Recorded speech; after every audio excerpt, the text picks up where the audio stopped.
Esiet sveicināti skatītāji, esam atpakaļ no reklāmas pauzes. Pirms reklāmas runājām par legālajām narkotikām, kā arī par pāreju no ziemas laika uz vasaras laiku.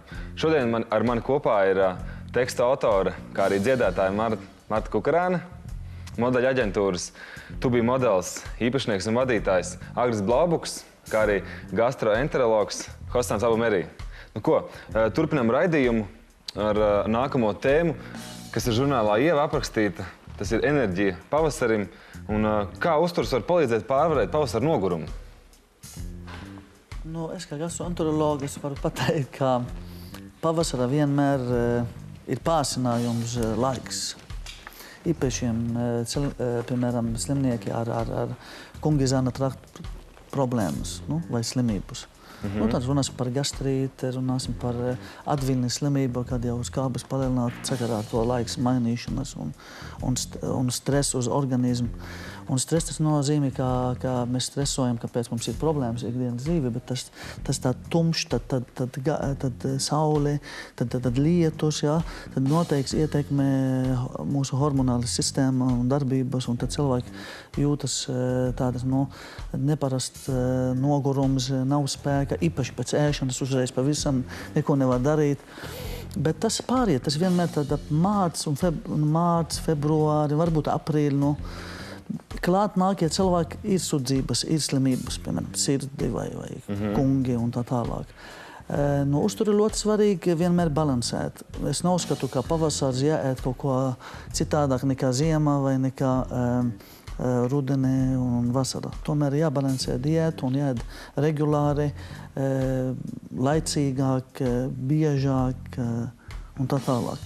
Tad, ja mēs runāsim par produktu kādi vairāk vai mazāk, es neredzu būtiski starpība, piemēram, lietot vairāk dārzini, ņemsim tā ar vitamīniem un augļi pavasarī, jo mēs dabūsim labāk. Mēs varam pāriet no ziema uz pavasaru vieglāk.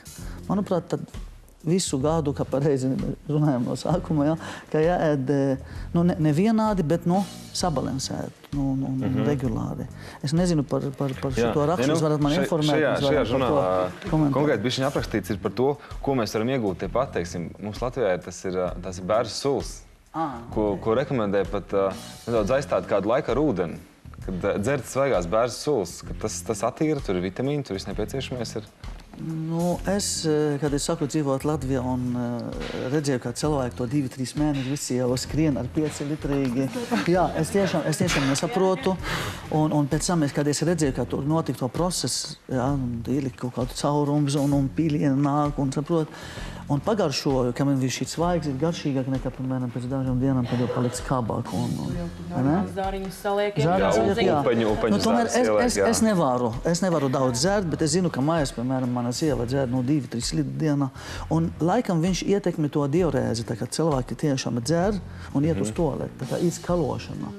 Bet tas nenozīmē no bērzu sulā dabūsim imunitāti un nebūs slimība. Tas vienkārši tas skalošanas laiks, jo viņš jau ietekmē nieres darbības un daudz šķidrums, tad daudz iet uz toaletu un tad skalošana, cirkulācija notiks.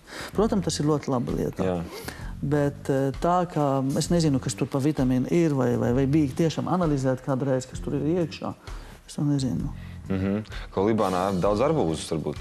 Jo arbūzus līdzīga funkcija, viņš jau arī... Bet viņam cukurs vairāk. Cukurs vairāk. Cukurs vairāk sakarā ar to cukurs un šķidrums, tad, protams, iet uz toaletu vairāk. Un tad ne tikai urinācija notika, tad tāda vedra izēja biežāk. Bet bērzu sula, man liekas, vairāk strādā uz asinim un uz to nieres darbības, kā filtri nekā zārnā. Noteikti zārnā arī ietekmē, jo šķidrums arī izsūc. Protams, zārnā arī. Bet jautājums par cik viņš ir veselīgs no priekš organisma ar vitamīniem, es nezinu. Jūs kaut ko pārējie viesi pavasarī mainat savai ēšanas paradumos? Es saku, ka šķidrums jādzer jebkurā gadījumā daudz. Ja ar ūdeni ar to pašu efektu var panākt, kad viss izskalojās, ja, un es zinu, ar alkoholu bišķiņ pretējs efekts, ja, bet zinu, kad arī ir sportisti, ja, es esmu dzirdējis arī, kad, teiksim, biatlonisti kādreiz arī ir stāstījuši, kad viņi vienreiz gadā kaut kur ap Ziemassvētkiem taisa tādu speciālu ūdens, medus un citronu diētu. Jā, viņi pat tur iztur kaut kādas pat 15 dienas tikai uz ūdens, medus. Un tā viņi pilnībā attīra organismu, jo citronā ir un medū ir tie nepieciešami organismam tās vielas, lai tu pilnībā attīrītos, jā, un lai tu pilnīgi varētu startēties. Jā, no tām slodzēm visu. Un varbūt tas ir arī tāds, tagad pēkšņi tieši šito pavasari es dzirdu, tas tāds pacelts ir baigi augšā, tas bēržu sulas, jā, tagad, dārgie visi dzeram, viss būs super. Tas katru pavasari ir. Bet uz mani tas darbojas kā tāds, nezinu, varbūt tas kaut kāds placebo efekts ir, jo, piemēram, man negaršo ūdens. Es nevaru paskaidrot, kāds ir, man vienkārši negaršo. Es nevaru iedzert daudz ūdens, es vienkārši viņu varu redz, man vienīgai klāzi ir pilna. Es viņu varu tā mākstāties un tā, bet, ja tās ir bērzu sulas, kuras sākumā reāli garšo pēc ūdens, nekas vairāk nav. Ļaus saldas, starp citu. Ļaus sulas var būt. Tad es varu tos 2 litrus, tāpēc, ka man vajag, un tās ir bērzu sulas. To es varu sev izdarīt. Bet ikdienā ir grūti, un varbūt, ka ir šitāda kūra, ja, tad arī kaut kāda baigā mērķa vārdā un noteiktu laika to var izdarīt.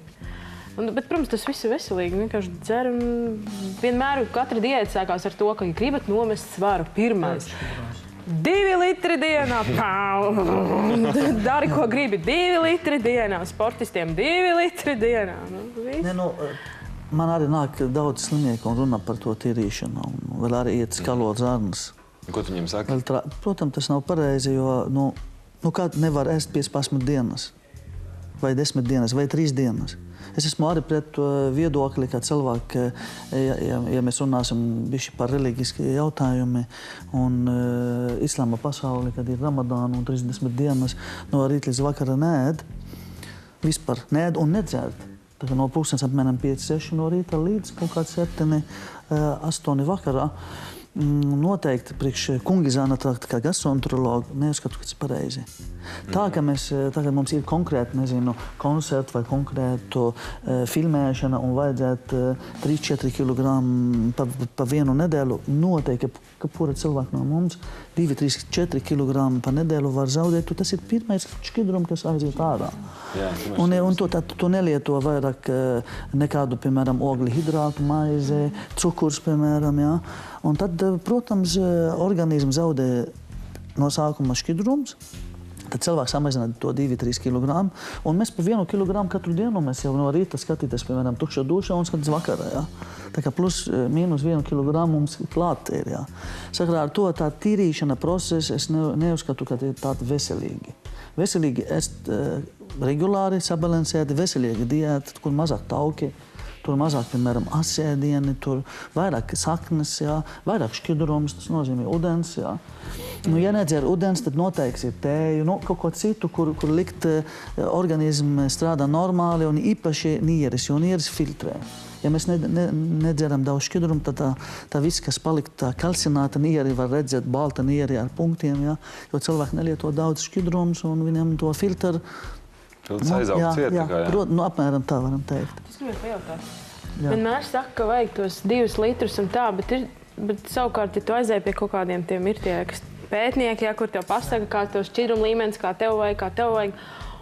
Un man konstatēja tāda lieta, ka es ļoti maz šķidrumu lietoju, bet man arī vairāk nevajag. Un cits tur lai dienā vēl tur un viņam vajag vēl. Katram individuāli. Katram individuāli vai tomēr to 2 litru dienā ir vajadzīgi? Es nesaprotu, šitos nesaprotu. Protams, darbināt to filtru, to darbības, to nieres un iet uz toaletu un ģērt, tas labi priekš asins, protams. Bet tomēr mums ir to sajūtu. Katram no mums jūt, grib dzert vai negrib.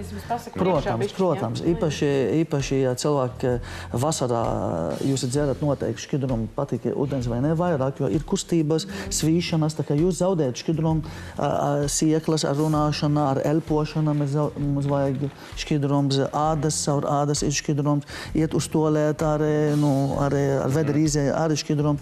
Sārā ar to, tā kā mums organisms tomēr viņš jau noteikti jūs dzerat, nezinu, tēju pa dienu, 2-3 reizes vai arī kafiju, jā. Tad šķidrums ir. Es negribu pateikt, ka 2 litri tikai ūdens tīri, jā. Bet tur, ka pa degunu nāk ārā tas ūdens, tā nevajag spiest. Tā nevajag spiest, ja nevar, bet... Nav gadījumā tā, kad cilvēks īstenībā viņš jauc sajūtas, tad, kad viņam ir jāpacerās, īstenībā, kad vajag ūdeni, viņš domā, ka viņam gribās ēst.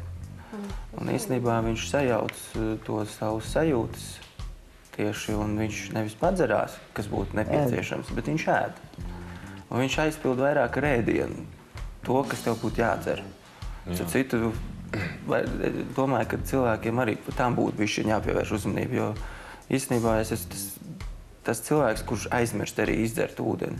Un man visu laiku jāatgādina, man pat ir iPhone apps, ka man ir jāatcerās. Drinkotrs. Tad ir jādzer kaut kas. Es tādu nedzirdēju. Ir man ar tāds. Bet ja ļoti gribās ēst, tu izdzer kaut kādu litru ūdens. Tad mazāk joprojām gribās ēst. Tu jau aizpildi kaut kā sevi. Mazāk, jā. Un tā arī, protams, viena veida no diēta. Piemēram, ja cilvēki nevar kontrolēt sevi un viņš ēd daudz, tad, protams, jūs sākat ar kaut kādu glāzi ūdeni, tad, protams, jūs neēdīsiet vairāk. Un arī, manuprāt, tās no biznesa viedokļa restorāna mēs jau visi redzam, kamēr jūs jau pasūtat ēdienas, jau viņš dzērienu un jūs izdzērat ūdeni vai vienalga sulu no sākuma vai tēju, un tad tā porcija varbūt nāk mazāk, un tad tu, saproti, tā kā biznesā tas arī speciāli tā dzēriens nāk pirms ēdienas, īpaši, ja restorāni, piemēram, negrib dot to lielu porciju, īstenībā jā, bet mēs arī runājam par to, ka, manuprāt, ka gastroenterologi, es nedomāju, ka mums jādzer uzreiz ar ēšanas kopā. Tas arī nav... Nevis manuprāt, bet es esmu lasījis, ka tas nav veselīgi, kad īstenībā, ka tu ēd, nevajag dzert. Jā. Tur viss tā peldīgs. Jā, nedaudz vār, lai, protams, īpaši, ja ēdiens ass vai ēdiens, piemēram, daudz satur sāli iekšā, tad, protams, jādzer kaut ko, bet nedzert, piemēram, puslitru vai litru uzreiz. Tas tev arī bizness, ka tu vēstuvē ēd asu ēdienu vai tādu bišķiņu sāļāku ēdienu, un tad tā dārgāk dzērieni ir. Piemēram. Un tad vienkārši tev vajag. Jā, es esmu dzirdējis par to, ka McDonaldā speciāli gurķiem ir attiecīgi sāļuma pakāpe, lai cilvēki gribētu nopirkt dzērienu. Es esmu dzirdējis kaut kāds pētījums, kad Amerikā veikts ļoti sen. Bet kā Amerikā, man liekas, ka visu to soft drink un bez maksas tur. Nē, bet restorānā citreiz pat apvainojās, ka tu pasaki, es cenšos nedzert. Un kad viņi saka, dzēriens? Jā. Nē, un tad skatās tādām acīm. Jā, restorāns nopelnā. No dzērienu nemaksā tik daudz. Ūdens tāpat. Jā, runāt par bērnsulām, viņš apakaļ. Šajā rakstā atzīmēts, ka bērnsulas var izmantot arī skaistumkopšanā. Tas ir mazgājot seju. Tas var izmantot skaistumkopšanā. Lietas virsū, ko gribas. Samal zāli arī būs. Kaut kur varēs, tad tajā smūtijā, tas tur uzlabos kaut ko. Man liekas, ka es varētu tādu pašu rakstu neko nejādēt uzrakstīt nopietni. Jā? Jā, bet taču kas ir slikti ārā? Viss, kas uzplaucis, ir uzaudzis tikko. Pumpurus var vārīt arī. Jā, protams. Un tā kā vēl ēst tos pumpurus arī var. Nezinu, cik būtu. Pēdas mērcēt, jā. Pumpuru novārījumā. Tāpat kā Ķīna, piemēram, viņi visu dzīvo no daba, jā, tā pareizi. Jebko, kas aug, īstenībā var analizēt vai lietot kaut kur, atkarīgi no tradīcijas, jā, rajonu, kur viņi dzīvo, un tad viņi ņem, vai viņi vārīt un dzer, vai viņi likt uz seju, vai viņi nezinu ko. Mušmīrs varbūt nevajag tur lasīt. No sākuma jāatrod ir to entuziastu, uz kuru provēt, jā, tos visus, kas tur aug, jā, tur pārbaudīt visu. Ir kaut kāds trusīts, jā, uz kura izmēģina visu.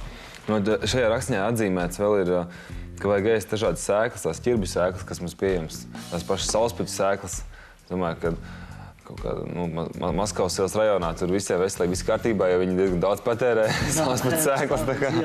Jā, vienīgais, ka tur daudz sāls tajā lielākā daļā ir. Jā. Kā arī visādi sukādas ēst. Bet kā būtu jāizvairās pavasarī, kad ir tas stress? Ir stress cilvēkam, ir no kaut kā uzreiz jāizvairās, lai to stresu mazinātu. Ja mēs runājam par ēšanu. Ko viņi rakstā par to? Šeit minēts, ka vajadzētu samazināt kafijas patēriņu, saldumus mazāk. atteikties no alkohola, no smēķēšanas, ja ir iespējams. Bet tas ir parastais. Jā. Tas ir jau visi, mēs to zinām visu laiku. Tas tieši tas pats ir. Jā, īstenībā visu laiku. Es tev pateikšu, tas ir varbūt ne tēmā, bet principā tas ir par presi. Tā kā es strādāju presē, tad katru gadu ir šis plāns, ko mēs rakstām sezonālajā presē, un tādā aiziet. Un šī tas vienkārši paņem pagājušā gada žurnālu, un es domāju, ka tur būs pilnīgi tas pats rakstīts. Domā, ka tā ir? Pēc gada redzēsim. Es zinu, ka tā ir. Tā rekomendācija iet pie gan rudeni, piemēram, gan pavasāri, pareizi. Bet vienkārši akcentēt viens jautājums katru sezonu. Tāpat, ka man arī medicīnas, piemēram, žurnāli nāk katru pirms liela dienas un prasa to pašu jautājumus. Tad es arī atbildēju to pašu, neēdat daudz, lēnāk, uzmanīgāk lietot šito, svētki 4 dienas un tā tālāk.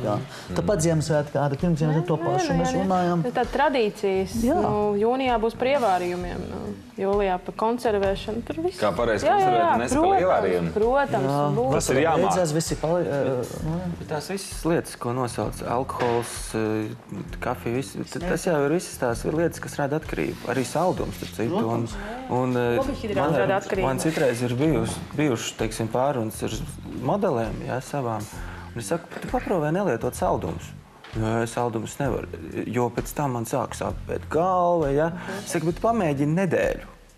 Nelietot, jo īstenībā tā sajūta, ka tu tiec pāri tam saldumam, arī saldumam, tev ir pirmkārt, tev daudz labāk galva strādā, viss tev ir daudz labāka sajūta. Un īstenībā tas cukurs, viņš liekas, ka pirmajā momentā tu esi tā kā uz pacilājumu, tāpēc, ka tā ir enerģija ātri. Bet tā viņš rada depresiju. Cukurs. Tad tu sēdi pareizi, kā narkotika apmēram. Tu sēdi un gaidi. Viņš ir baltais pulveris arī. Sāli un cukurs. Īstenībā abi divi ir ļoti slikti. Daudz cukurs slikti un sāli daudz ir slikti. Jā, saldiem bija tā, ka strauji paceļās glikos līmenis. Protams. Tad viņš strauji nokrīt, un tad ir tas tāds... Pēc gluhidrāta viņam ātri šis cukurs, viņš ātri pārstrādājās. Tev tā stāsts sajūta vairs nav, tev čings, viss beidzās. Tā organisms sāk uzvesties dīvaini, viņš sāk mirt un viņam vajag vēl. Jā, paldies par šo. Man patika Hosam teiktais, ka jāievēro tā mērnība un nevajag pārdzīvot, ka tagad ir pavasaris, ka kaut kas pēkšņi mainīsies. Lieldienās tik var apēst olas. Tas arī jau tā, ka man šodien bija 2 televīzija par to olas. Tev prasīja jau, bet Lieldienas vēl nav tik tuvu. Nē, es vienkārši, ko olas? Cik mēs varam ēst ar olu katram no mums? Tu aizies ciemos, tu paņem sava ola un tu notik to spēlīti, un tad ola tu ēdīsi, vienmēr tu ēdi 1 vai 2 dienā. Tik un tā... Bet tev sanāk zaudēt daudz. Tu zaudē 5 reizes, tev 5 solis. Un tad tas ticējums bez sāls nedrīkst, vai ne? Melosi visu gadu, un tad tev jāvēr sāls. Tas ir tīri tradīcija, tas olas jautājums ir tradīcija. Es šūpojos vienkārši tā, ka tumšs gar acīm, ka tas vispār odi par to nebija dzirdējuši katrā ziņā, ka es tur šūpojos. Tā kā arī tā sāls ir tā un tā, zinu. Bet es vienmēr katru gadu gaidu nepacietību Lieldienas. Forši svētki. Lieliski iespēja pabūt kopā ar saviem kādas spēles, paripināt olas, olu cīņas. Jā, nav sniegputens ārā. Tā viss. Pēdējos gados mums sniegputens ir, jā. Šogad būs vēl, ne? Kaut kad ap 20. datumiem aprīlī. Es pat nezinu. Jā, ļoti vēlu, tā kā būs vajag forši. Nevar zināt, viņi saka par aprīli, ka laiks būs mainīgs, tāpat kā mārta. Iespējams, būs tagad ļoti labi un 18 sniegs. Kā jau Latvijā, vienreiz bija, man liekas, arī sniegs Lieldienas kaut kā dažas gadu. Bija, jā. Ka bija apmēram pavasars un vasars. Jā, paldies. Turpinām tālāk. Viena no pēdējām tēmām ir par pavasara modes tendencēm. Un tad man ir tādas pāris fotogrāfijas, kad modē ienāk sportiskais stils apvienojumā ar klasisko stilu. Būtībā tas nav nekas jauns. Tas ir bijis jau gatavoties raidījuma atrakt. Tas ir bijis 80. gadu vidū jau. Šis stils izveidojies. Ko modes skatēs, tas, ko tu, teiksim, redzi pasaulē, ļoti bieži atnāk pie mums. Teiksim, šīs fotogrāfijas jūs varat paskatīties. Tev var patīt vēl. Es jau redzēju šādas lietas jau. Īstenībā jau tas ir... Viņi, es domāju, tie dizaineri, viņi īstenībā ir palikuši slinki. Un viņi visu laiku, tā kā vispār jau arī modē un visur dzīvē pa lielam ir cikliski viss, jā. Un viņi vienkārši, viņiem vieglāk ir pašķirstīt, paskatīties 70. 80. gadus, jā, un piešūt kaut ko līdzīgu un pateikt, ka tagad tas arī atkal modē vai Jo patiesībā sakot, es vispār ieteiktu cilvēkiem pa lielam ģērbties, kā viņi jūtās. Ja ir, starp citu, tagad nesen biju tajos visos Parīzes modes nedēļās un visur, un tur var redzēt tos cilvēkus, kas nāk ārā tieši no tām skatēm, un tagad ir baigi interesantā moda, augšā apģērbties tā kā ļoti tā dārgi un viss tāds, Un kājās, pieņemsim, Nike rozā botiņas. Jā, tā tendence arī tās trends. Un tas ir tagad tāds stils, manuprāt, tas ir saistīts ar to, ka cilvēki vairāk sāk staigāt, viņiem ir ērtāk. Jo paprobē nostaigāt 10 kilometrus dienā, tur ar kādām kurpēm vai ko. Marta, kā ir? Tu viņam kas mēģini? Es nevalku augstspēšu kurpes tieši šī iemesla dēļ. Tas ir ļoti grūti, un man šķiet, ka, ja man vajag uz kaut kādu pasākumu, protams, tur modes skatu vai kaut kas pāris stundas ir augstākais. Pārējais arī ļoti daudz sievietes, lai piedod meitenes, bet es uzskatu, ka augstspēšu apaviem ir tātad arī jāmāk staigāt. Nabagi ir sakņupuši, līkām, mugurām, šlenderē. Kādi tie papēži brīžiem tiem zābakiem kaut kādi šitādi tādi. Nemāk vispār par Rīgas ielām. Gadās redzēt, jā. Nav jāiet ar augstspēšu zābakiem. Ja tev ir smuki, ja tev pārvedā mašīnā vai kaut kā, nevajag bojāt sev to izskatu, vai kā es jau sen atmetēju rokas tam visam, man pilnīgi vienalga, ka man tur tā kāja tik gara neizskatās, vai kā es labi jūtos ērti, es atnāku mājās apmierināt, kājas man nesāp, viss ir kārtībā. Tā kāja laušana kaut kāda, ka tur visu laiku ir tas uztraukums, kā es izskatos starp citu. Visu laiku. Man tur viss tas kājiņas, es nevaru tādus apausus filkt, jo man tur stilbiņš kaut kā uz augšu iet. Es tur maz augumiņu, tāpēc man tur kaut kas... Tā ir tādi atkarība. Jo paskatās tieši uz tiem cilvēkiem, kas viņi ir arī tā kā atkarībnieki savā ziņā. Viņi ir modas upuri. Viņi zina katru gada izlaidumu. Tur, pieņemsim, es atnācu, pieņemsim, sieviete atnāk Calvin Klein augstspēšu kurpēs. Un viņa, tā tak ir iepriekšējā sezona. Ko tu te zīmējies, piemēram? Bet es varu iepriecināt visas sievietes, mierīgi augšā apģērbieties, baigi smuki, galanti, kājās velkat savus Naikus, kas jums ir, ko jūs ejat uz sporta zāli vienalga. Sporta zāli gan apavu jāmaina. Tas tagad ir modē, un tagad domājam par ērtumu. Vakarnēs raidījumā bija ciemos Silta Patmalniece, un viņa izteicās, ka modē ir pumpaini krekli. Jautājums reiz pacēl tāds, es viņai jautāju, kur Rīgā var nopirkt pumpainas kreklis, jo noslēpums īsti nevar. Es neesmu godīgi sakot redzējis daudzās vietās. Pēc 2 gadiem varēs. Pumpainas drēbes ir modē, ne? Viņi jau māsu uzšuja vai pati uzšuja, tas savādāk ir. Mums atnāk pēc 2 gadiem tas veikalos.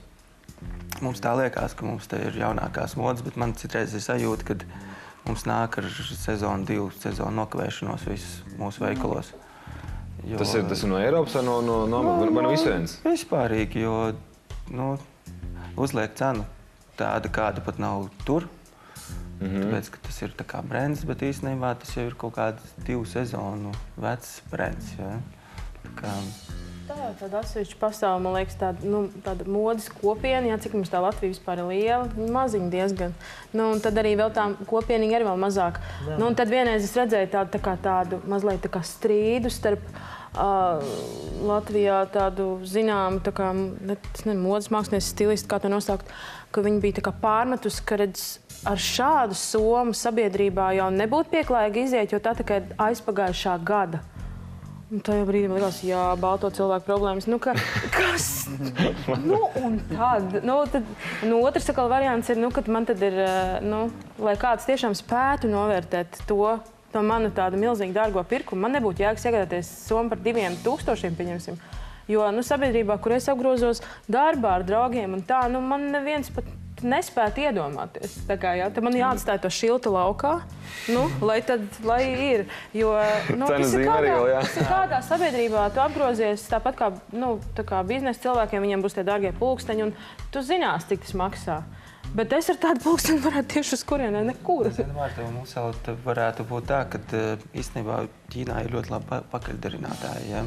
Un īstenībā es domāju, ka Latvijā cilvēki pat var nezināt, ko viņi nopērk pa lielu naudu.